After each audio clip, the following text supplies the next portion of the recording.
Hello, everyone. I went to go grab for my coffee like I normally do. It's like a security blanket. And then I realized I'm not drinking coffee right now. I'm doing a Sakara detox thing, and or their level 2 detox, and I'm in love with it, but it's rough. Like, what is it? What do we say? Caffeine withdrawal is a real thing. The last 2 days, the headaches have been crazy. So, this is me without caffeine.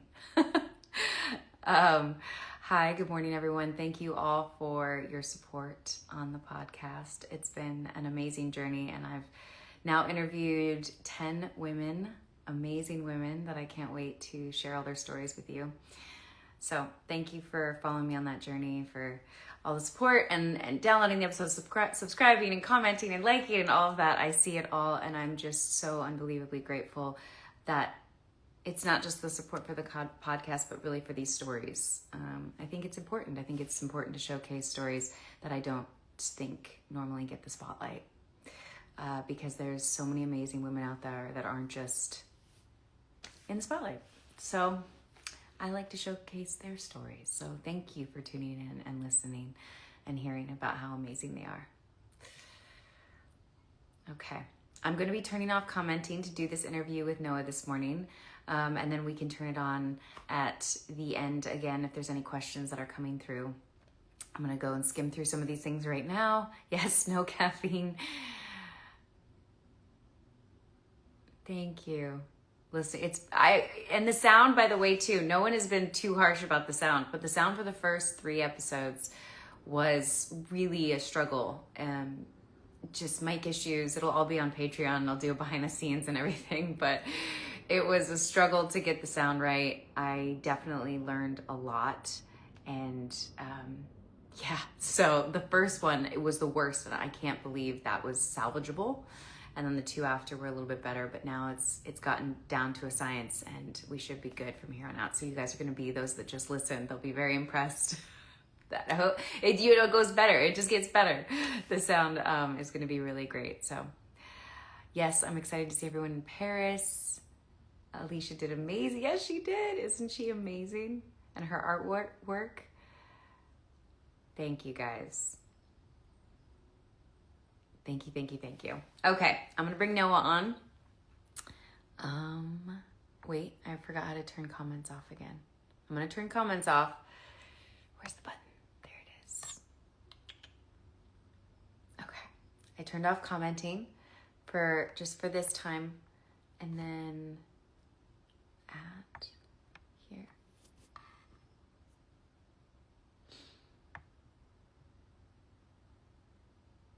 Is she on here yet?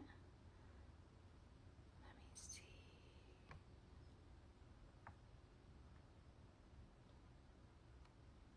There you are.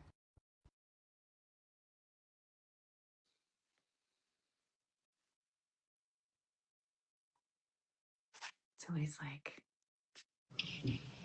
hello. How are you? It's so good to see. I'm good. How are you? I'm good. I'm nervous. Why? I'm excited, but I am nervous. Yeah, it's a sensitive issue, but I'm really excited to talk about it, and I'm very grateful to you for bringing me on and giving me the opportunity to talk about it. Of course, happy to. And of course, anything that you're uncomfortable talking about, don't feel like you have to answer every question. If there's something that you're like, I don't feel comfortable with that, then just say that. Yeah, of course. I don't want you to ever feel like. No. By the way, I'm a pretty open person about it because I feel like no one talks about it. So honestly, I will answer as much as I can without being too exposing. Perfect. And thank you for that. Thank you for wanting to talk about it. Yeah. Is there a slight delay or an echo on your end? Not like a tiny bit. Just a tiny bit. I'm hearing something. Maybe it'll go away. Do you wanna? I think it's okay. I'm like checking to see if we don't have the comments on, so I can't tell if anyone else is hearing it but me. Hold on, let me see. Let me see if anyone is hearing it. Okay. I think we just go for it. If you're not hearing it, I don't hear anything. let me sign you off and sign you right back on just as Okay. a test to Okay. see if it'll go away. Okay. So send that thing the request again. Okay. Okay. Okay, let me oh shit. How do I do this again? I have Wait, no idea, girl. wait, that's this. Nope. Ah. Can I leave? Ooh, I don't know. Can you? Oh, Um, someone sent a message saying there is an echo. Okay, good. okay, what if I leave the live and then join the live again? Okay, try that. Okay. Okay. It's always technical. Always a technical difficulty. Okay, I'll give it a second.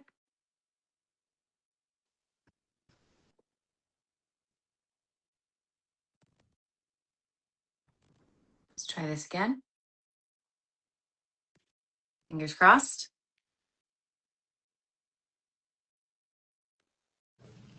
Okay, Okay. Is that better?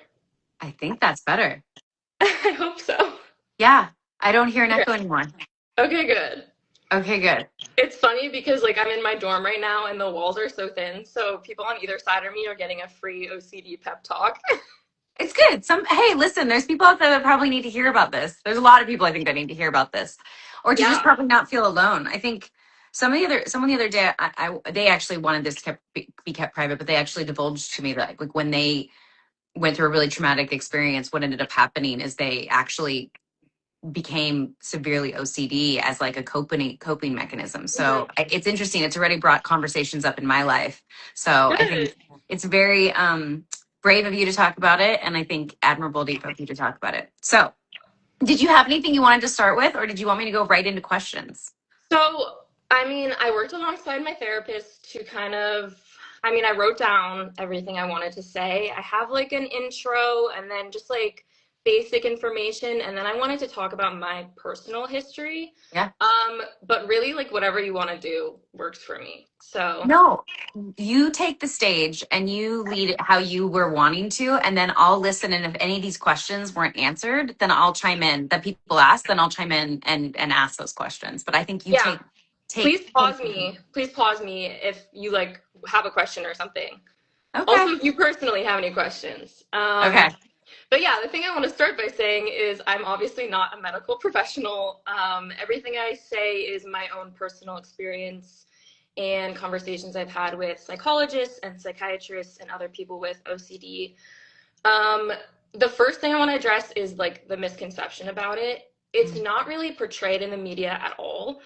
It's really portrayed as, you know, a disorder where you need to be super organized and super clean and that's it. And that really dismisses like the severity and complexity of it. Mhm. Um, I mean, it's taken years off of my life. It's a lot more complex than just feeling like the need to be clean. The World Health Organization actually listed it as one of the top 10 most debilitating disorders out there. So I think most people don't realize like how debilitating it is on a daily, you know, on a daily basis. I didn't realize that. I didn't know Yeah. that at all. Okay. Yeah, Continue. a lot of people will be like, "Oh, I'm so OCD about that." And it's like if you're saying that, you don't actually know what it means.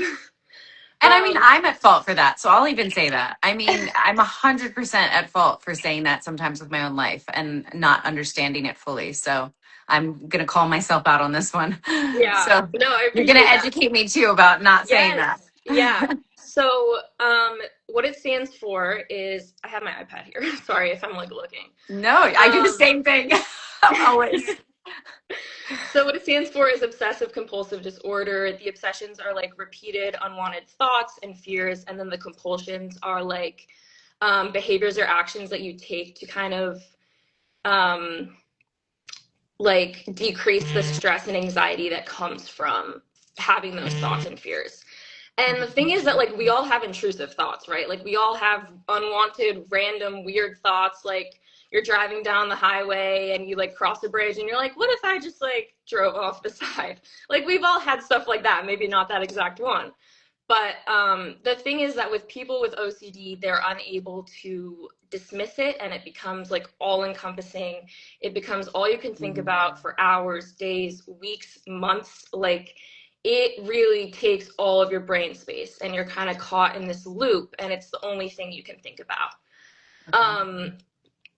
And then compared with that are the compulsions. So like if you had the intrusive thought like, oh, like if you ran over a pothole, for example, Yeah. and you had the intrusive thought, what if that was a person? What if I just ran over a person? Like your Like, brain goes there, and then do you mhm, start going, that might have been a person? Like, do you actually that, start yeah. thinking? Oh yeah. Wow. And then you like know rationally, like that's not what happened. Yeah. But like I've gone back to check. Like I've gone back and I'm like, because it's so convincing and I can't move on with my life until I make sure that I didn't harm somebody. Um, Okay. so I did want to talk about um, the science behind it a little bit because I find it really interesting. Yeah. It is an imbalance of serotonin. So So it is a chemical imbalance, or mhm, would that be a chemical or hormonal? chemical. Chemical. Okay. So serotonin is a neurotransmitter that's released by neurons. Basically, what happens is once neurotransmitters are used in the brain, um, they are taken back up into the neurons. So it's called reuptake. I And the heard of people, this. yeah. Okay. So the reason that SSRIs, which are selective serotonin reuptake inhibitors, are the medications that are given to people with OCD, is because it essentially like extends the reuptake time and makes it take longer for it to be taken back up so that it is kind of swimming around in the brain for longer So you're because getting that people serotonin that right you're essentially what is the word I'm thinking of? You don't have enough of, basically, or you're right it's taken up way too fast yeah. and your brain kind of can't use it and so Yeah.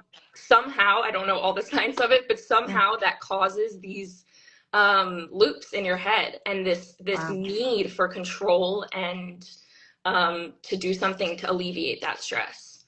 But it's interesting that you um, said that you know that rationally you're like, mhm. obviously I didn't do that, but that it won't let you move past it unless you go and check.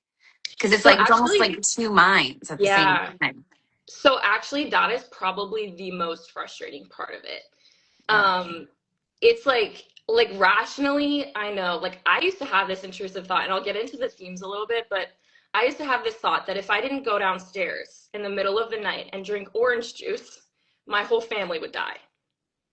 Okay? Like, where does that come from? And when did that start? How old were you when that happened? I was like 9 years old. Yeah. And did you know where that came from? Did Nope. I knew I'll get into it, but I knew like my brain started to get very intense and I started to have all these thoughts, all these completely random, like weird, specific thoughts, like if you don't go drink orange juice, your parents are gonna die. And I felt that responsibility. And it yeah, felt like, listen, I understood it was so ridiculous and absurd and like it didn't make any sense, but the consequences didn't feel worth like taking that risking it. risk. Right. Yeah. So I was like, you know what? I'll just go do it. And that's the compulsion to kind of alleviate the stress. So, yeah, I'm going to talk about the themes, but yeah, it's really weird.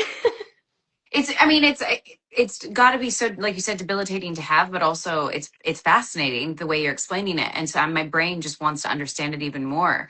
But the positive, I guess, would be that because they know it's this one chemical imbalance, do you feel a significant difference with the SSRIs? Do you feel like they fix? 100%.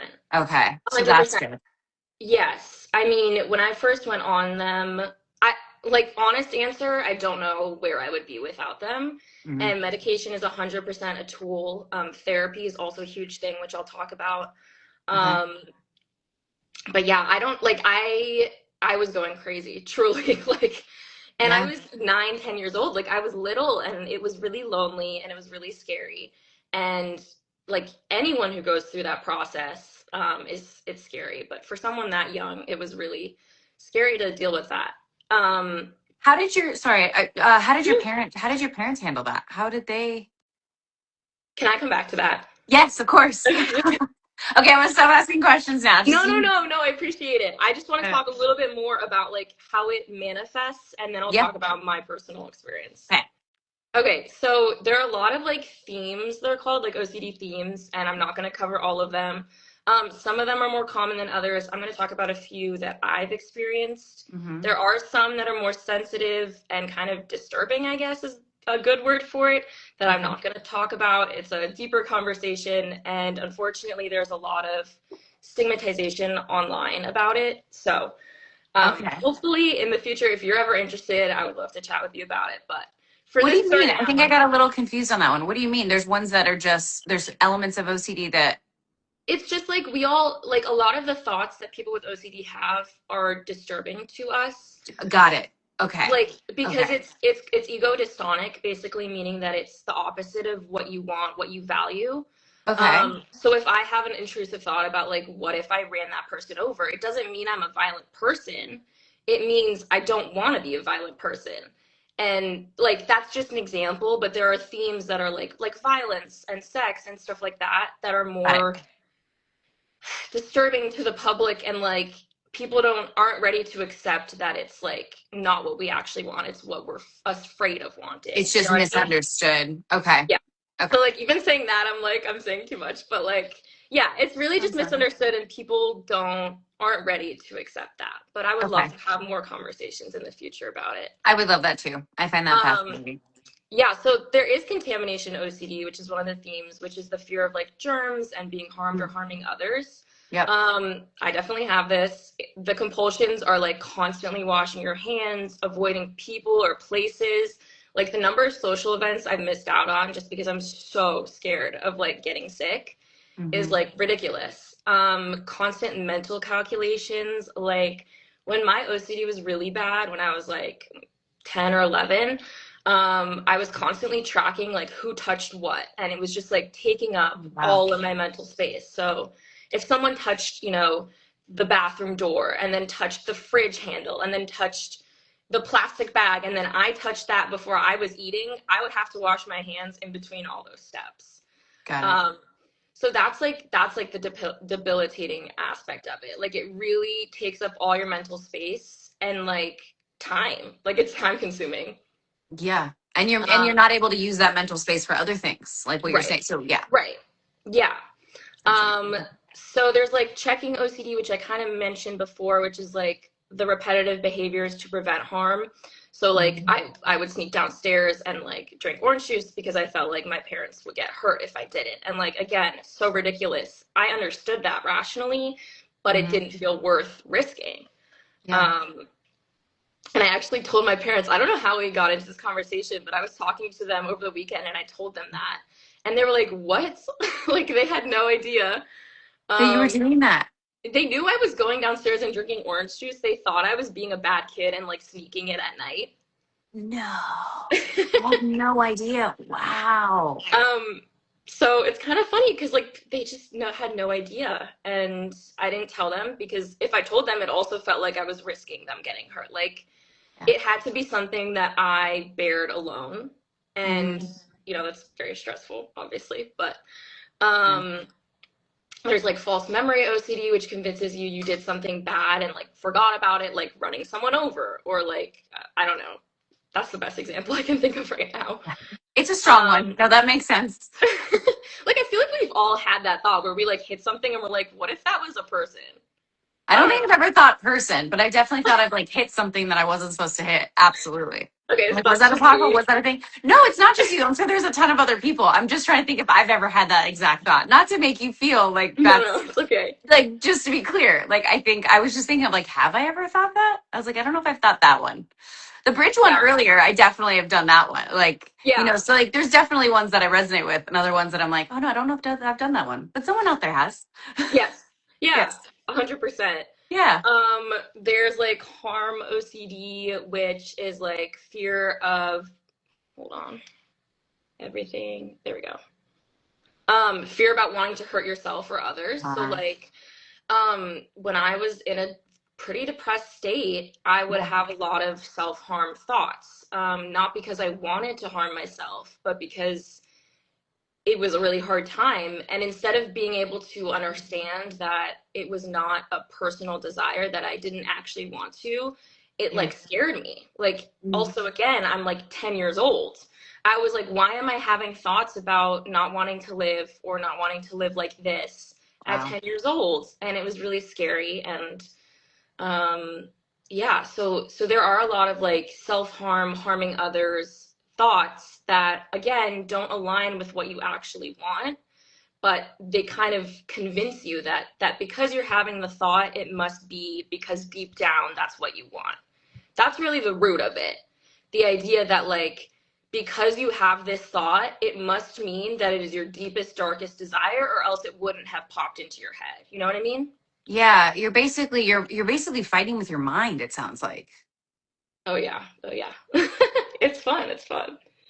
Wow. And so would you say when this all I want you to keep on track. But sorry, just So if let's you're let's let's jump into it because I yeah, think yeah. like was OCD line did you also get diagnosed with depression, or was the OCD and the depression as one, like was it just under the OCD? That's a great question. I think when I was diagnosed, it was just OCD, and now, Mhm. like, whenever I take like those, those like, what's it called? Like those diagnostic tests where like the At the depression hospital? scale. No, no, no, Yeah. just like, In general? I don't know. I have to do it for therapy like every once in a while. They Yeah, like yeah, do yeah. depression That's what I scale. meant. Yeah. Yeah. Yeah. Um, yeah, I was like 100% had some areas of depression, but it was kind of considered under the OCD. Got it. Um, so they're not really separate. The same way, like I've been diagnosed with anxiety, OCD, and depression, but the anxiety and OCD, I mean, anxiety and depression are a result of the OCD. Got it. One Yeah, basically it it's an causes the other. umbrella. It Mhm. really covers everything. You're like fun. I love this. So fun. Yeah. So like around 8 or 9, I started to realize that my brain was getting really intense. And my Mhm. parents and I were like, what the heck? But also, we kind of chalked it up to like growing pains, like starting middle school. Well, that wasn't starting middle school. Like, I think I was 10 when I started middle school. I'm young for my grade. Okay. Um, Starting middle school, just all these big changes, puberty, like all these things. We kind of were like, you know what? This is probably normal and it's just stressful. Hmm. Um, Sixth grade, it started to get really, really bad. And I remember there was like a 2 year period from like fifth to like after sixth grade that I was not sleeping at all. I was getting maybe 2 to 3 hours of sleep a night. I was like basically up all night, like pacing, having panic attacks, um, going into my parents' room and like confessing all of these thoughts because like it made me feel less alone and it made me feel less guilty. And Hmm. I just like was not functioning. The thing that made it difficult is I am a very good student and I am like, I was able to completely mask it the rest of my life. Like, in every aspect of my life other than going to sleep at night, I was like completely fine. I had Hmm. friends, I was able to get good grades, I had a good social life, like I was able to do all the things. And so for my parents, they were like, listen, she has a lot of trouble sleeping, but she seems like she's doing great otherwise. And even now, kind of the same thing. Like, even when I'm having a lot of trouble internally, I am able to do really well externally, which is a blessing and a curse. I was gonna say that's got to be a lot of. I mean, there's because that's still going on in your head. I'm assuming like everything is still happening. You're just having to almost compartmentalize. I'm assuming to just Yeah. function in the moment. The reason nighttime is so hard is, as everyone can relate to, like, as soon as you lay down, you're like trying to quiet your mind. That's when it's most Ugh, active. it's the worst. Yes. Um, so like during the day, I mean, it was still hard. Like I was washing my hands probably 100 of times a day. My hands were Wow. like bleeding, like it was bad, and doing all sorts of other compulsions, like drinking orange juice or whatever. I don't even Yep. know. Yep. Um, but I had things to distract me, and it was really when I went to bed that I didn't. I actually have a twin who I shared a room. Yeah, I know you didn't know Wait, that. you're a twin? You have a twin? I do. Oh my God. I'm We're always very different. fascinated by twins, so I'm like shocked right now that this is Um, like. I Sorry. yes, yes. Okay, continue with what you were gonna say. I have so many questions. Okay. Another time, another time. Okay. So we shared a room until like 14. So like my twin was just sleeping soundly every night, and I was like pacing in our room and just like crying, and it was so sad. Like thinking back, it makes me so sad, like to see that. But But your twin doesn't have this either. Like it doesn't have this no, as no, well. no, no. That's oh, my brain is so Well, we're not. fascinated. So we're fraternal, so we Okay. don't have the same genetics. Is a big factor. Yes, yes, yes, Um, yes. Okay. I if should we have were started with that. identical, that's a whole other question. They probably Mhm. would have OCD, but who knows? Um, yeah, it's very interesting. Yeah. Um, so the beginning of my like recovery journey. So Mm. summer after sixth grade, my family and I took a vacation to Mexico for a month. Okay. And that was like the final straw for me, like moving to another country, not being at home. I like had a mental breakdown in a foreign country. And it was kind of this big wind up. Like for 2 years, I wasn't sleeping. I was having panic attacks all the time. My parents had no idea why I was so hysterical at night. They wanted to help me, but they didn't know what was wrong. Like it didn't feel like there was something to solve other than to comfort me. And Mhm. like they did what they could. Like they comforted me, they consoled me, they helped me through, but other than that, they had no idea what could be done. Yeah. So in Mexico, I had a mental breakdown essentially, and I was taken to we kept trying to find a doctor that spoke English because like it took a little while. We found a psychiatrist, and he was like, "Yeah, this is very clearly OCD." Um, so it Wow. was like written all over me, and it was so relieving. I bet. I mean, to hear that I was like OCD is one of like there are a lot of disorders that make you feel crazy, but OCD is literally your mind like fighting you at every single instance and convincing you that you're a terrible person, that you're doing all the wrong things, that because you're having these thoughts, that means you want them to happen. Like it is so stressful. Um, so so I got diagnosed, and pretty much immediately I started SSRIs. And Okay. I don't think I started therapy until we got home, which was a couple weeks later. Okay. But I mean, immediately, huge shift. I was sleeping, I was happy. It was amazing. I remember the day after I was put on drugs, like, I have never felt that good in my life. You're like, yes, Like, finally. I could think about things Yeah. other than, like, being stuck in my brain. And that's why I mean, any mental health disorder, but I hate the stigmatization around medication. Um, Mm. I hate that like it's not viewed as a tool. Like it's not any different than getting medication for a physical injury or anything like that. Like it is different in that it is mental, but it is a chemical imbalance. There is nothing I can do about that. Yeah. I will say Like that's sorry, what were you gonna say? no, no, no. I was just gonna say like there are things you can do to help, like Mm. therapy and like rewiring your chemical like what's it called? Like your pathways. But Mhm. other than that, like it's literally just a lack of chemicals, and those chemicals make you happy. They make your brain work. And so if that's not working, if that's not balanced, you gotta take something to help with that. Yeah. Whether it's chemical or hormonal, like it happens Right. with, I think people start, especially with women, when it becomes hormonal, they take it more seriously a little bit. It's interesting that it feels like the chemical imbalance because it deals with It's the brain in the it's same like way. not justified. Yeah, in a weird way, it's kind of like, oh no, something's just wrong with you. You know But what's if it's, crazy? yeah. So I'm taking because I'm working on a psychology major right now. Hmm. But I'm taking a psych class called Psychology of Happiness, and she Oh. showed us this video Hmm. about how like depression and anxiety can, I don't want to say cured, but can be like alleviated without medicine. Mm. And I was like, okay, like there is some truth in that. They can't 100% get all the way there without medication, but like for some people, you don't need medication. Yeah. So I went up to her after class and I was like, this is very interesting. What do you think about OCD? And what she said to me was crazy. She said, I think people with OCD are searching for a deeper spiritual meaning, which completely dismissed just science. Wow. Mind you, she's a psychologist. Like, she has a psychology degree. Um, and so it just like, and then my OCD was like, wait, what if that's true? What if this is all your fault? What if like, Oh, then you my started OCD took me there and spiraling. I started spiraling. I was like, what the hell?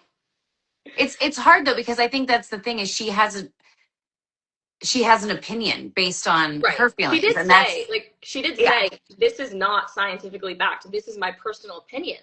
But it is like, I feel like it was a harmful opinion. And I did ask. So, like, that's on Mm. me.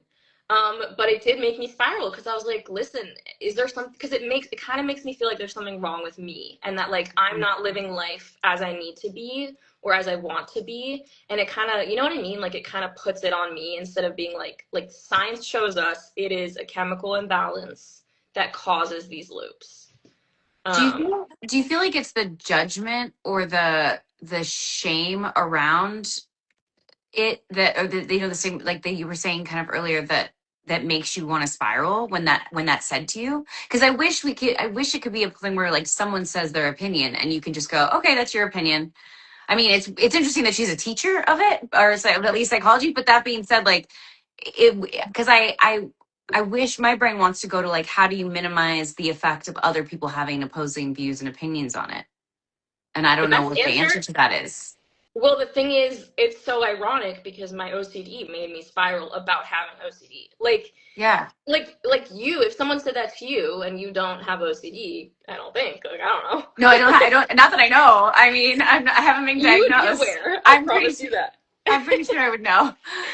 But If that's someone said that to you, you would probably be like, huh, that's weird coming from a professional, but like, you know what? That's their opinion. For me, yeah, it yeah. made me rethink my entire 10 years of having it, and like it made me Just that one spiral. comment. And this was like 2 weeks ago. Like it was pretty recent. Yeah. And I've been thinking about it a lot. So I don't know, it was just weird to hear and it kind of just goes to show how like relevant OCD is even in my life now that I've gotten it under control. Like even though I didn't go and have a panic attack, like it Mm. was consuming my brain for a couple days, and yeah, it bothered me. Did you talk? Did you follow up with her and have another conversation with her?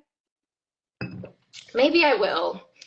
I think I told my therapist and Yeah. she literally laughed. She was like, so that's not factual. That's not there's no evidence for any of that. And she did say like that really minimizes um the struggle. Minimize Yeah. what's the right word? It really like diminishes or um I'm trying to think of the word too. you know Maybe what it's I'm just the saying lack of though. caffeine. I do, but I'm like, I'm Dismisses. struggling It with words dismisses. today. Um, Dismisses. but it dismisses it and also minimizes it a hundred And it percent. yeah, and it just makes me feel like I have it because it's something I'm doing wrong instead of like genetics and environment and really those are the things that cause any like anxiety, depression, like all of these things are a mixture of genetics, upbringing, environment, like all those things. And like you said, it's a chemical imbalance. Yeah. Like it's not something you can just say, let me just flip a switch and turn this off. It sounds like it's something that is it's a chemical imbalance. Like you said, the science is there. You're The like, science is there. And I looked up, I actually like I started looking up. I went online and I was like, is there any evidence that people with OCD have like are having like because she was like suggesting I was having like a midlife crisis or something. And I was like, was I oh, she really said more. Like no, she no, went no, no, into it. no. Oh, But it just like felt like if she's saying I'm looking for a spiritual like deeper meaning, it felt like that was kind of saying I'm having like a crisis of identity. Like that's how I interpreted it at least. yeah. Um, maybe that was just me, but like that's how I hear that. And so like also at age 9, do we think a 9-year-old was having a crisis, an identity crisis? So Like wait, no. this was a teacher at age 9. No, no. I'm Oh, sorry. I'm I'm so confusing you. confused. Sorry. I'm Oh, sorry. at 9, you're saying that you were having Right. because you had this since you were 9. She was Right. yes. Okay. Sorry. I was like, wait a second. Take me back. Is this a teacher you No. have now? This is Okay. the teacher I have now. Yes, it was 2 weeks Um, ago. I'm caught up. Okay. okay. I'm glad. Sorry, I'm like all over the place. No, you're not at all. I think my lack of caffeine might be a culprit too. I know, Danielle, you gotta get it together. Ugh. This is why I'm not starting caffeine. Oh yeah, no. Once you do, but it always is good for me to get off of it for a while, and then I'll go back. I know I will, but it's good to stop for a little bit. Okay. A lot of people use it. It's all good. Yeah. Thank you. Um, Okay, sorry. Back on track. So you haven't had a follow-up conversation, but it did make you spiral because she minimized and dismissed yeah. OCD and basically everything about you. Yes, I'm kind of shocked. I'm shocked that a teacher of all people had that approach, but it's interesting. I don't know. I have so many more questions to ask just about this person in general now because I'm kind of like, is she just someone that doesn't believe in science at all? Because there is that train of thought as well that I've heard. I can't imagine so. She's a psychologist. I mean, I would not assume so, but it's just like for her to Oh. say that from a spiritual standpoint, like when she was saying it had to do with spirituality, it's Mhm. kind of like I wonder if she's kind of she doesn't take the science seriously. Yeah, I don't know. I I'm think, fascinated by that. I'm just fascinated by the statement. I'm fascinated by that. But that's not what we're here to talk about. We're not here to talk yeah, about her. We're here to talk yeah. about continue on with your I told journey and myself what I you were wouldn't saying. bring it up, and then I was like, it's too interesting to not talk about. It is interesting. I have it. It brings up more questions than I answers. also have questions. I Yeah. also have questions, Yeah. which I Okay. will not be asking, but it's fine. Let's see, let's see, let's see. Okay, so I got diagnosed. Hmm. Life started to get better. I started going to therapy. Um, the things that I personally struggled with a lot, again, were like contamination OCD. Okay. So I was, again, having these fears about getting sick. My biggest fear, I have like really bad emetophobia. Do you know what that is? No. Okay, emetophobia is the fear of throwing up. Um, no one likes it. Obviously, it's a very unpleasant experience, but it is Yeah. like the most terrifying thing that could happen to me. And like given that it's like a normal thing that happens, especially, oh my God, on college campuses, wow, it is stressful. Because you're afraid. Are you? What is the fear? What's behind the fear? Are you afraid of when it's going to happen, or if it's going to happen, or everything? If, like If it's all of going to it. happen. Yeah. So, like all of it. Unfortunately, with my OCD, I have developed pretty bad IBS, which happens to a lot of people.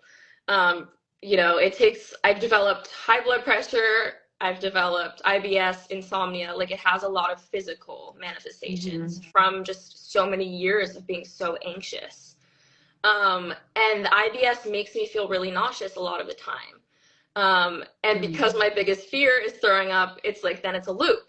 Yeah. Because then I'm like, well, I feel nauseous, so I'm probably gonna throw up. And then I panic because I that's my biggest fear. And then I get more nauseous. And then it's just like it's so But I'm bad. assuming, does it also flare up the IBS because of the anxiety?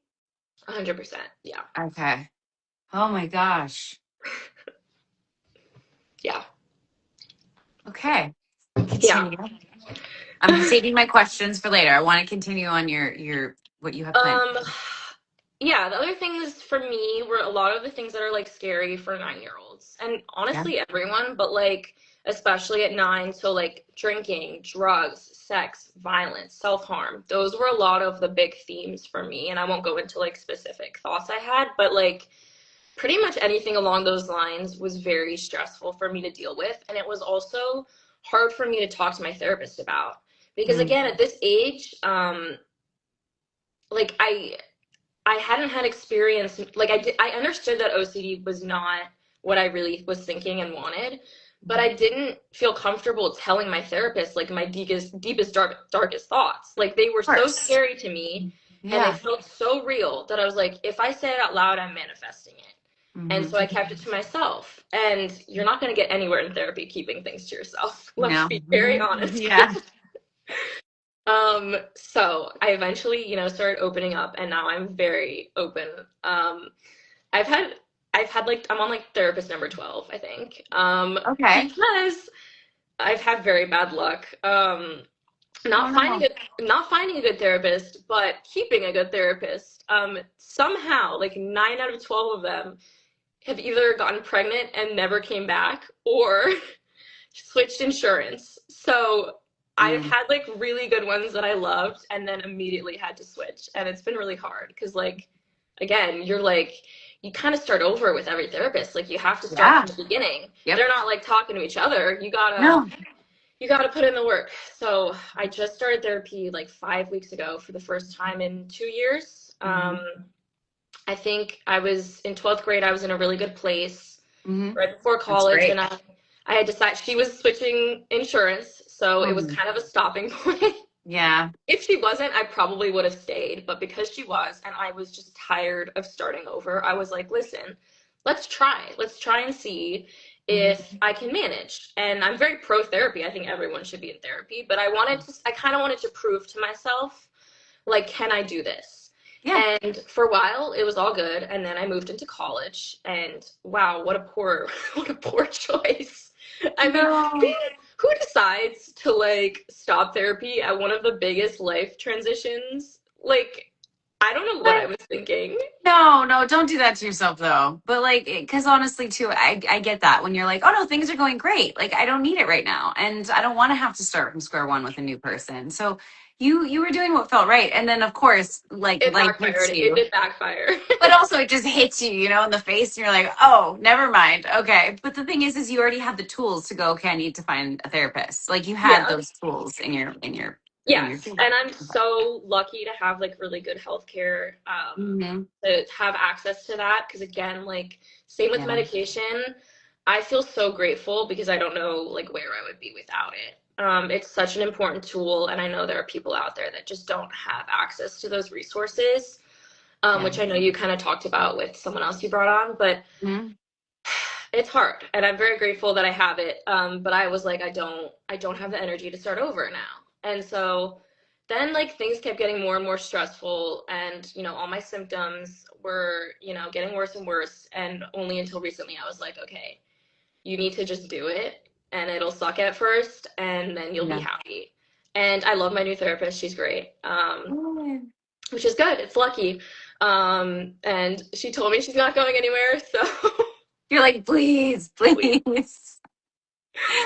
please. Do you I have do trust issues. no understandable? Do you do in person or tele on the computer or the phone? Which one do you prefer? I do on the computer. Yeah. Okay. We can actually just go into like what does therapy look like, because there's like a Yeah. specific kind of therapy for people with OCD.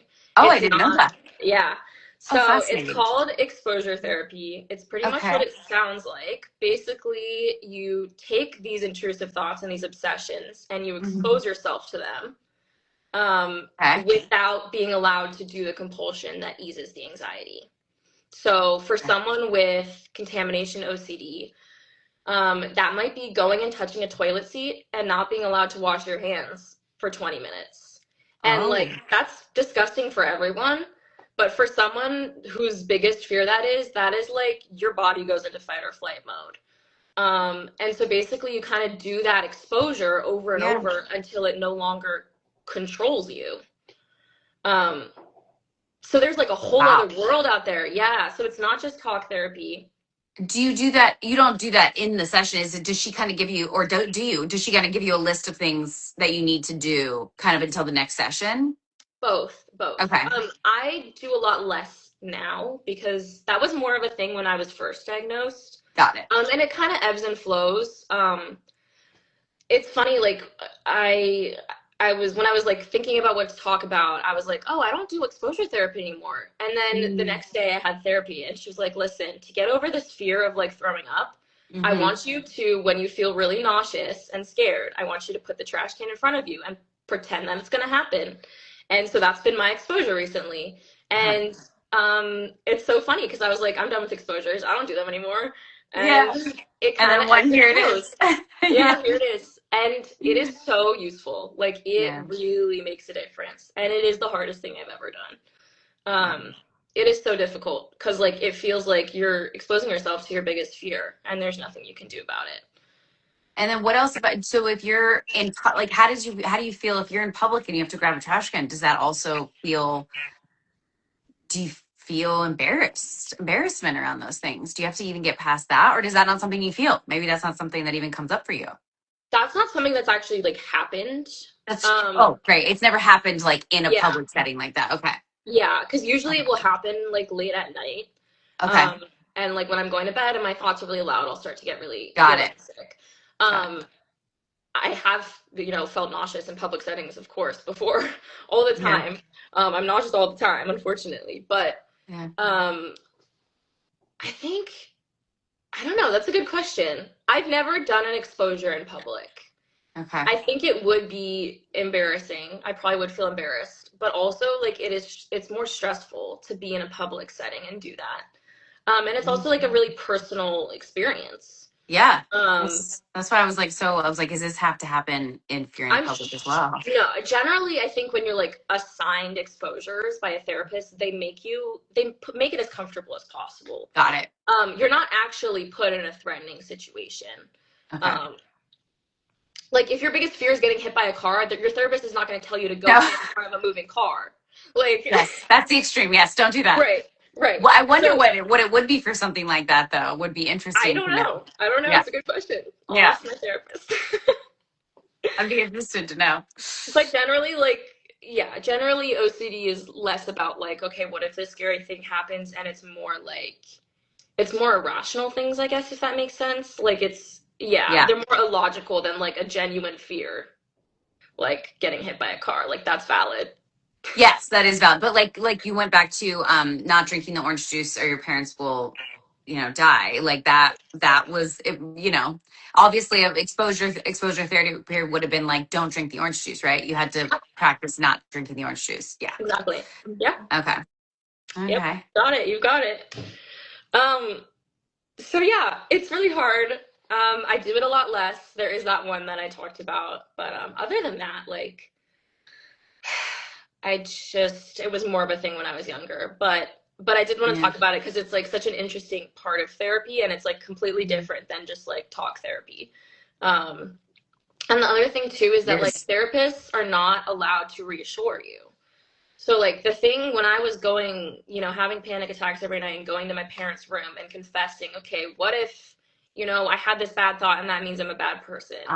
Like, Ah. what if that? And my parents would be like, that's ridiculous. Like, you're not a bad person. You're a great person. Just because you're worrying about it so much means you don't want it to happen. Like, that's the root of OCD. Because it disturbs you so much is the reason. Like, it's because you don't want it. If it didn't disturb you, you wouldn't care. Yeah. Yeah. Um, so they would, because they didn't know any better. They were like, listen, I just want to comfort my daughter. I want her to stop crying. I want her to feel safe. And when I got to therapy, they were like, yeah, you need to stop doing that. My Mm. parents were told you need to stop comforting her, or not comforting, but like reassuring. Yeah. Um, you have to stop telling her that it's just a thought, or that it doesn't mean anything. You can say like, I'm gonna sit here with you and you're safe, but you can't say, okay, that's like a stupid thought, it doesn't mean anything, it's your OCD. Like, and up to this day they can't say it. Wow. And in therapy, if I say like a really distressing thought, my therapist will just sit there and go, okay, thanks for sharing. And I'm like, Yeah. that's not what I want you to say. You want the reassurance, basically, Yeah. but you can't. But why? It's so interesting. Why does the reassurance not help? Did they explain that? Yeah, so sorry, I like forgot the very crucial part. The reason is because it reinforces the behavior for the next time. There you So are. it Did I like, pause? I'm back. yeah, yeah, Sorry, I'm here. you're good. Did I pause? No, I have time limits set on social media Oh no. on my phone, and so it reached the time limit for the day, and it was like, "Would you like another 15 minutes?" So I was like, "No, I need all day. Just give me all day." Sorry. Um, no, you're fine. I was just saying, yes, that's a great question. I forgot the crucial Yes. part of it, which is Mhm. it reinforces the behavior for the next time. So like the reassurance temporarily relieves Yeah. the stress. But 10 minutes later, I'm going back in their room and confessing again. Got it. Um, so it just reinforces the behavior, and I become reliant on someone else's comfort instead of figuring out how to self-soothe, Solve basically. it yourself, basically. Yes. Okay. Wow. That's Yeah. fascinating, though. It's almost like Um, a love approach to it, you know? hmm, It's like a tough love approach to it. yes, Like, very much. yes, I My hear parents, you. when they first heard that, they were like, "No, I don't want her to be stressed." Like, Yeah. Because you and feel like the result would be that it would make it worse. But I get mhm. what you're And it saying. Of does. It course, does in the it moment. It does. does. Okay. It Okay. does. But in the long run, it really helps. 100. Wow. Um, Fascinating. Okay. yeah. Okay. I think let's do some questions. Okay. I was like, let me see which That was a ones we have. lot. That was a lot. No, and thank you for all of that. Um, I think I tried to some of the questions I'll forget that I thought of, but maybe they'll come back to Yeah. me. Um, okay, someone already, yes, we explained OCD. What was the first sign? We talked about the first sign and symptom was the orange juice in the middle of the night, right? Was that the first one that you can No. remember? That was the first like intrusive thought, or first um compulsion I remember. But I Yeah, remember like being 8 years old and like just stressing more than usual about like random things. got it. So honestly, like the first sign is like having a thought and not being able to let go of it, even if it wasn't like causing me to do certain actions like yet. that was kind of the first sign. That's what's hard though, because I feel like Yeah, I don't, it happens I to don't know. everyone. That's what I mean. Like, how do you start to differentiate between just anxiety and overthinking? And then obviously, I mean, you're having the when you have the compulsions that takes it into a whole another category. But it's just interesting that like I feel like do we all overthink and like have Yes, anxiety to some 100%. extent? It's At least it's I think. when it's when it completely takes over all your brain space. Like you can't do Um, anything else. and I think also, yeah, like when you literally cannot have another thought. Okay. Like when like it's literally the best way I can explain it is like, you have the thought period and then you start over. Like it's just Yeah. on loop over and over. And like there were days where I like couldn't eat several like I couldn't eat enough because I was Got so it. like I like it's you'll know. Okay. And if you don't yet, that's okay. And like you will eventually. But Got it. yeah, like it's hard because there is general anxiety about things. And then there's this more specialized version that can be a lot different and Mhm. manifest in different ways. So it's a good question, but it is hard to tell. My question would be, how did they know that you had a deficiency? I can't hear you. I can't hear you. Am I frozen? Was I frozen? Okay, you weren't frozen. I couldn't hear you. Oh, I was just silent. Um, how did they know you had a deficiency in serotonin? Was there a test that you took? No, I think it's just like a thing they know about people with OCD, and because it was so apparent that I had OCD, they were like, Interesting. "Yeah, I wish they could run a test for that, just so you like basically when you run like because that's what's interesting when you have a chemical or a hormonal imbalance. They know because they can run estrogen, testosterone, progesterone, like they can run those things. I wish they could do that with the test serotonin and is dopamine, things like that. the test is put you on medication and see if it helps." I think. That's gotta be Which is so not a good scary. answer. Yeah, it's not a good Yeah. answer. It's not satisfying and it is stressful and it's scary because, like, I personally am on too many medications for the side effects of my OCD, like for my IBS and high blood pressure and Got it. insomnia. And, like, I want to be on as few medications as possible because they just give you more side effects and it's just like, it's not good to be on so many medications unless you absolutely have to. Yeah. Um, so it's hard. Like, if I could not be on an SSRI, I would love to do that. And Yeah. maybe at some point in my life, I'll be able to. I hope so. But also, I am very hard on myself. Personally, I have internalized a lot of that, like what I was saying before about the stigmatization of, mental health issues. Like, I will tell everyone else, there is no problem with you needing some extra help. But I do not have that self-compassion for myself, unfortunately. And it's Yeah. something I'm working on. I know Good. it's very common. Um, but yeah, for some reason, it's okay for everyone else, not okay for me. Yes. That's I always like that book Self Compassion by Kristen Neff. Like Yeah, I'm I literally researching her right now. yeah, no, that book changed my life. So yeah, self compassion is an important one because yeah, you Yes. shouldn't also be sitting there being like it almost feels like you do have a little bit of shame around being on an SSRI because you're afraid of how people judge you for it. Is what I'm hearing. Would that be accurate Yeah, to an extent? there's also that element of like, it's like a deep question, but like, if I need this medication to be happy and to be myself, then who am I Yeah, without it? Like, got it. am I not myself because I'm on a medication that makes me feel better? Is my true Mhm. self the one without any of this extra help? And that's a whole other conversation. But Which is it is interesting. Go. Oops, sorry. Yeah. no, it's just like that is the element that I'm like, am I living authentically because I need some extra help with brain chemicals? Yeah, which just makes sense why the teacher also makes you go into such a spiral because it's also sounds like it's something that obviously you're in your own mind or like, what if I Yeah, wasn't on this? Am I? And so that you almost took it as like it is if she's right, then I'm wrong and I've been doing everything wrong.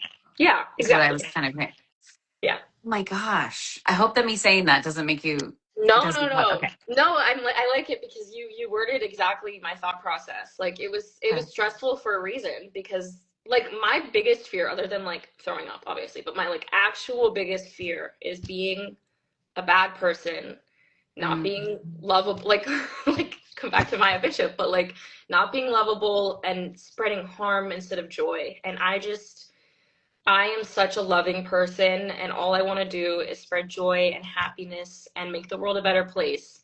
And so when my OCD convinces me that I am all the opposite things, it's very distressing. Um, Mm. yeah.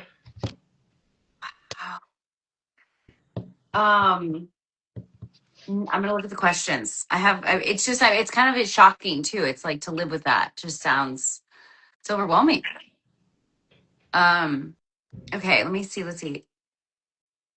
You kind of answered this, but if there's anything you want to add, you said, how does living with OCD affect your daily life? Like from a day-to-day standpoint, do you have anything you want to add? I mean, you touched on it, but is there anything that comes to mind? I think it looks very different from when it did when I was first diagnosed. Yeah. Now, I don't, like, for example, I don't wash my hands all the time. You know, I wash Mm. my hands probably more than most people just because I'm, like, cleanly. But, like, That reminds um, me of the question I had. Yes. Yeah, yeah, yeah, like okay, so like there's a compulsion that like I still can't shake just because it's become habit, but like I will turn the faucet on and off with like my pinky finger of my left hand because it is my least used finger. And so I'll like turn it on and off, and because like when my OCD was really bad, it was like okay, that's where germs are going to be and they're not on any of your other fingers. And now it's just habit and like I can't shake it. I don't even notice that I'm doing it. And people have seen yeah. me and they're like, what are you doing? I'm like, listen. But to like daily now, it's more stresses about college, figuring out who I am, what I want. Mm. I've switched majors and it's been very difficult. Again, a whole other conversation. But like just kind of that like big central question, I have a lot more anxiety than the average Mm. person about it.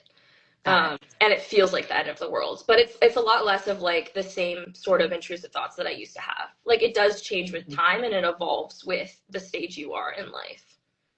Okay. Oh, that was the question. Is during the, how did you manage during the pandemic? Oh my god. I had a mental breakdown. Okay. I I was okay for the part where we were home. Um, Mm. the transition back into society was really hard for me. I remember Okay. my family went to a family bar mitzvah, and it was before vaccines, but like we were all socially distanced and we were outside, and it was like before people were vaccinated, but I was so like I literally started crying at the dinner table, and I was like I can't do this. Like it was so stressful for me. Um, so it was really really hard, and yeah, like worst case scenario, I get sick, but like the worst case scenario back then was you die. Like it was Yeah. bad. Yeah. So it was the anxiety of I don't the, even know. yeah, I don't that even was, it was know. such, yeah. I was just scared and I was frustrated that people weren't following the rules, and I was stressed because it felt really like what's the word? Um I can't help with words right now. I'm sorry. I oh, want it's okay. caffeine so bad. No, no, no, it's okay. What is the I word? want to help. Give me an idea. I can help this way. Give me an idea of what word you're thinking of. Like people not thinking about others. And like Selfish. yes, thank you. Oh my Oh, okay. God. I could not think of that. Oh, I'm so happy I was able to help. Okay. I'm glad it was an easy one. Yes. Anyways, Got it. People it was being very stressful. selfish. Yeah. Yeah, it felt very selfish when people like Mhm. just completely, I mean, again, whole other tangent. Yeah. Some people don't believe in science, but it's okay. Well, Um, that's the interesting thing in the world we live in, right? Is there's so many people with so many different varying opinions and thoughts, and it's so many arguments in the entire world are built on that because so many people argue about things that sometimes you're just never going to see eye to eye on. mhm. And I've always been fascinated by that because I'm always trying. I think I come from a place of curiosity, which is like I always want to That's good. understand. That's good. People come from judgment, Mm. and they judge first and ask questions later. And I really like that about you, that you try to come with a neutral like position and you ask questions. I really like that. Of course, always try to. Just to try to understand it. I feel like that's part of evolving, right? If we can try to understand where Yeah. everyone's coming from. Yeah. Um, but yeah. So, but I was very intrigued by when we brought that up was the pandemic is just because I can't It was imagine really what that would hard. have been like. Yeah. So it was hard. So, but you made it through and eventually, how long do you feel like it took you to kind of acclimate to the world kind of essentially back to normal? Like it feels like it didn't even happen some days. Like we forget, I think we forget. I'm like, oh my gosh, that exists. That happened. Um, Probably, I mean, I wore a mask for longer than like when people weren't wearing masks yeah, anymore. I would say for a few months, and then I was like, I'm so over this. I don't want to wear a mask got it. anymore. So Like eventually, once I saw that like it really like the like herd immunity and like it became less of a threat, I was like, okay, either live your life and move on, or you live in fear for the rest of your life, and I didn't yeah. want that. Yeah. So once it didn't become like fatal and threatening, I was like, okay, I can handle this. It's still stressful. I got COVID, in the middle of the desert. Like it sucked.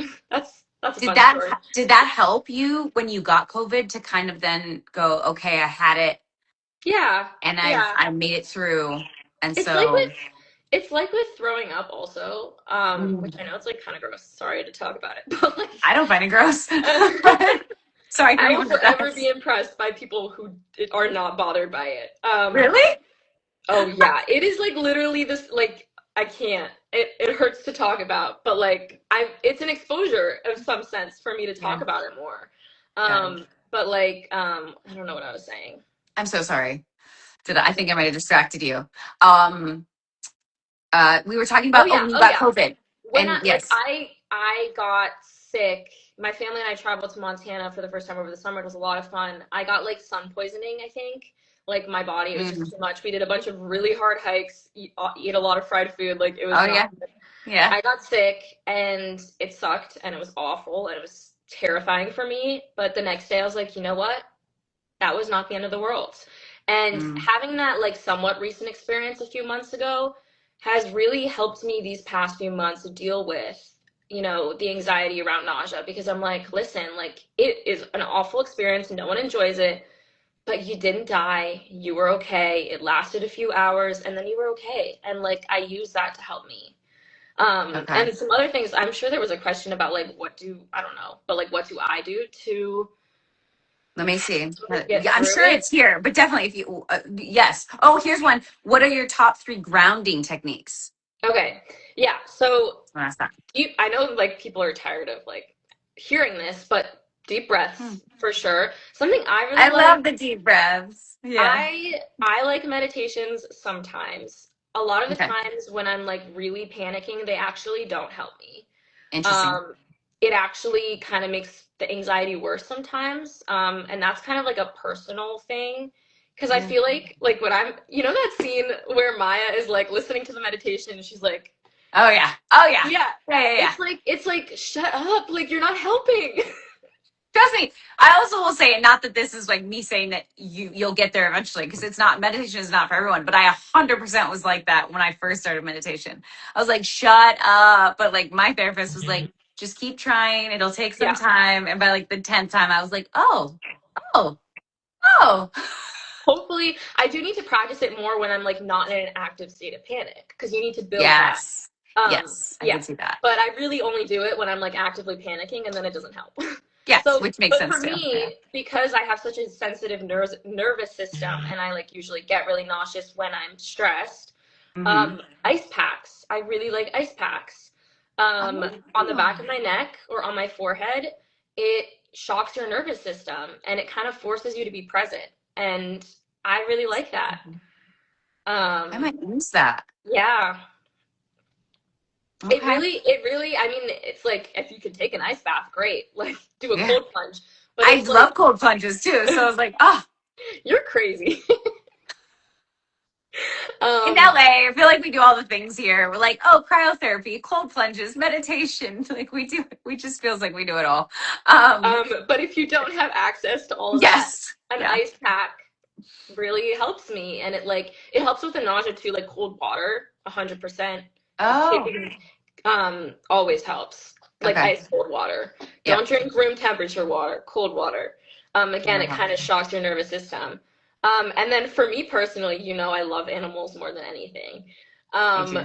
my favorite activity when I'm like panicking is to look at animal photos on my phone.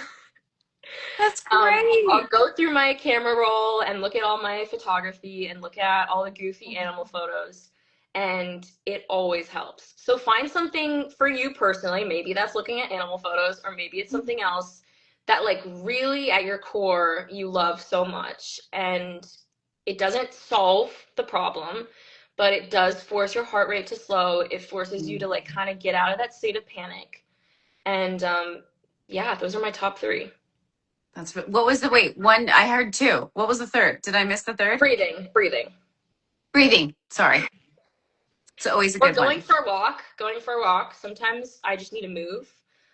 Yeah. Last weekend I went home for the weekend and Yeah. I had a panic attack and I was really nauseous, Hmm. and I literally went for a walk at 2 a.m. around my neighborhood, and I knocked on my parents' door. I'm like, just so you know, like, so you know something, like I'm leaving the house. Yeah. I'm going for a walk. And I went for a walk. Oh, you know what? Also, hot showers. I love hot showers when I So like feel. those extremes, either cold or hot. Yeah. Okay. I don't know. Oh, It's just like, I don't know. Yeah, it's just like it forces your nervous system to focus on something else. yeah. Or Makes like even sense. a fidget or like Yeah. something spiky. I Fidgets are don't know. great. Like Yeah, yeah, yeah. touch something spiky and distract yourself. Like don't hurt yourself, No, but I was like going to say, don't injure yourself. But yeah. okay, let me see what else we answered that one.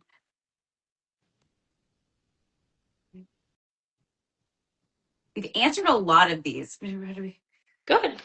Um, we said that when you first noticed it. Someone just newly. I mean, I think you covered this too, but they've been newly diagnosed with OCD. Any words of advice you give anyone? Yes. The biggest message I want to get across this whole conversation is you are not alone. Um, a lot of intrusive thoughts can feel really scary, especially Mm, because they, again, are the opposite of what you want and they feel really threatening to you and to who you are as a person. And I promise you, no matter how crazy or irrational or specific or odd they might seem, you are not the only person who has had it. Like every single thought you have had, and you're like, can I curse? yeah, I You're don't. like, I mean, what I the don't fuck was care. that? You're like, what the fuck was that thought? I Yeah, promise you, someone else in the world has had it. And my yeah. biggest piece of advice is try to be as vulnerable as you can if you have access to therapy, because holding yourself back is not going to get you anywhere. And the real work begins. It's the same for everything, but especially OCD. the, Mm-hmm. the the thoughts are very hard to voice because they feel threatening, and it feels like once you say it, you put it out there in the world. That's not true. Deep down, you Yeah. know it's not true, and that is what is going to help you the most. And just like realize you're not alone. Like it is really lonely. Talk about it with people. Like this is why I wanted to come on, because it is not talked about. It is so taboo, and people Mm. just don't actually know anything about it other than like, oh, people are so organized. Like that is such a small part of it. Are you someone who's very organized though? Is that a part of it, or do you not think you're that an I have organized person? never, no, I've never been a person who like has arranged my colored pencil. Like Okay. I'm generally a clean person and I like to live in a clean space, but I have never, and it is an experience that some people have. Like that Yeah. is a compulsion that some people with OCD will have. Like they'll have to turn the lights on and off a certain number of Yeah. times or do certain repetitive behaviors because it just eases the anxiety, but it's such a small part of OCD and it only happens for some people. Got it. So just recognizing also that it's different in everyone, and like, I feel like the first time I heard anyone talking about it is, correct me if I'm wrong, is Billie Eilish have OCD? oh, I have I no think idea. she might. I'm not Oh, going to that speak out of reminds me turn. though. Yeah. I do want to recommend a book. Do you know Yeah. John Green, the author? John John Green? Green. Yeah. I don't. No. Oh, really? I thought Yeah. he was great. Okay. I'm He's like, a I great need to search author. this now, though. I'm looking it up. Yes, John Green. Keep going. The book Turtles All the Way Down. Turtle all the And way down. people, once she posts this, let me know in the comments if you've read it. But they came out with a movie. It's about I've this girl. seen the cover of this, so I've definitely seen this book, but They've I've come out never with a read it. movie, and I'm Yeah. usually like a book person and will recommend the book, but I actually recommend the movie more. Um, I saw it a few weeks ago, and it was shocking, and I felt so seen. I recommend the movie more because seeing all the visuals and like hearing it and seeing it and having all those components that you don't get Yeah. from a book was Yeah. very powerful. And she experiences contamination OCD. So like there's a scene where she like has a panic attack and literally drinks hand sanitizer to kill the the um the virus that she thinks she has. So it's like the movie is very visually intense, and I felt so seen, even though that's only a small part of my OCD. Yeah. Um, it's the most accurate representation I've seen out there.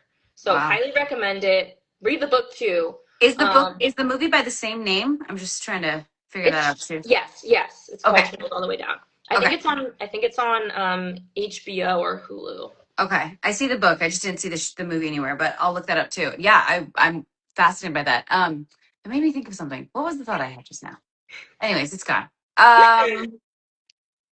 Oh, I think I was just going to say that yes, representation does matter. It's such a huge part of it. 100%. When you don't feel alone, I think it really, because I think that's part of the thing that I can't speak for everyone in the world, but I feel like when I talk to a lot of people, some of our biggest fears is loneliness, is feeling alone and or not having a purpose. And it just feels like that loneliness Yeah. factor can really be minimized if we just start talking to people.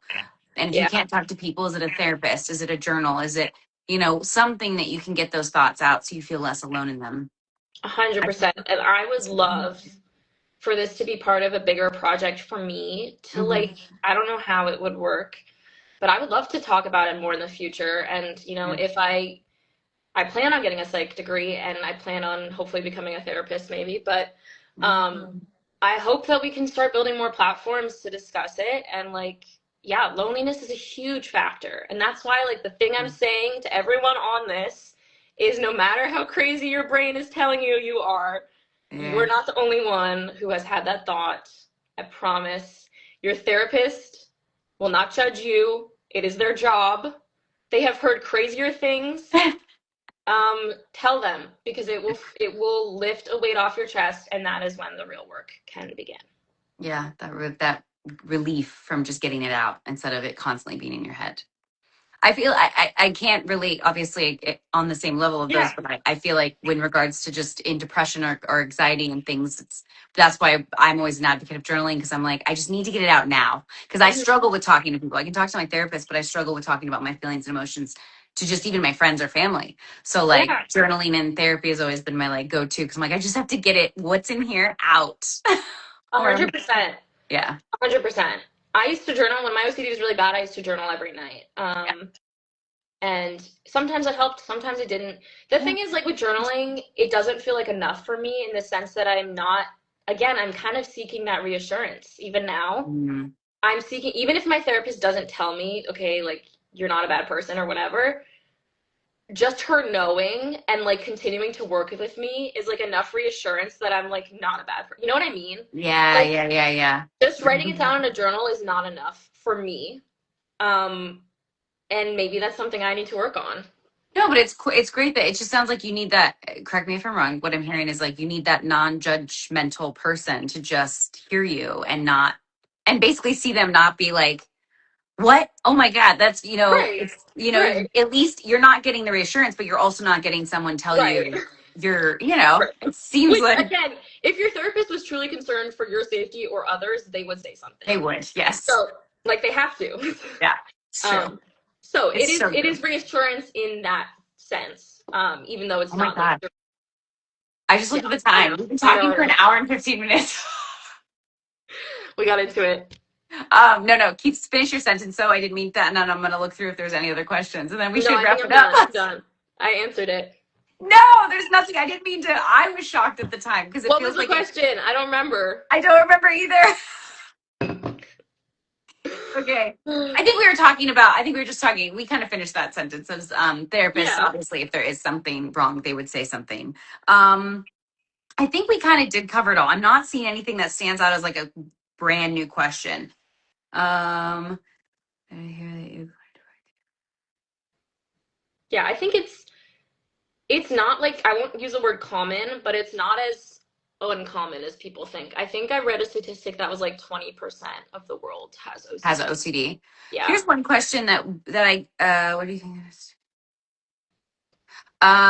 I think we said that you answered that. Okay. How best can I support a family member with OCD was something. I mean, you kind of touched on it with your parents, but someone asked that. I think that's the only thing we really didn't cover.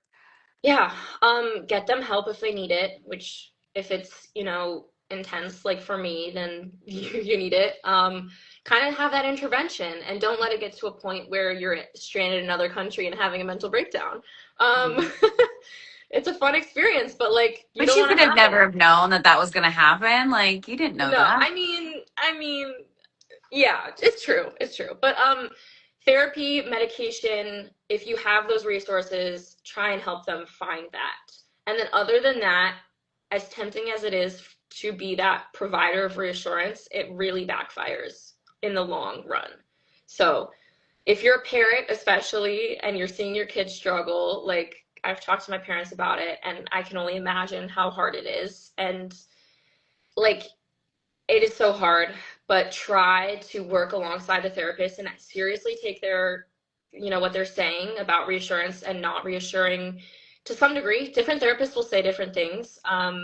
But Hmm. but from my experience, that has been what I've been consistently told. And try to be there and be present without reassuring, I guess. Okay.